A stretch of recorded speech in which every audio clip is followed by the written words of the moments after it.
Alter, lass mich sofort, aber bist du voll durch, Mann. Hör auf Nerven, du Schreihals. Oh mein Gott, Digga, das kann nicht legal sein, was du da fabrizierst, Mann. Das gibt ein scharfes Telefon an den Chef und eine Anzeige wegen Körperverletzung. Eins doch mal, Mann, was reklamierst du da so um? Ich mache nur meinen Job. Babys entführen oder was? Dann würde ich empfehlen, schleunigst einen neuen Job zu suchen, Mann. Du bist ja völlig neben der Schuhe, Alter.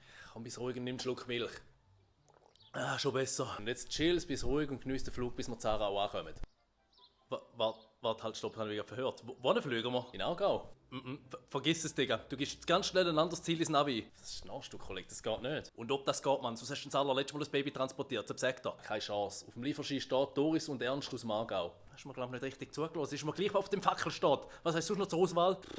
Da hätte ich noch Steffisburg. Oh, nein. Weiter. Basel. Nächst. Luzern. Schon besser. Oder Kilchberg zu Zürich. Voilà, jetzt reden wir. Tönt schon besser. Neuer Kurs Richtung Kilchberg und zwar im Eiltempo. Ist sau unbequem. Das gibt wieder Ärger im Büro.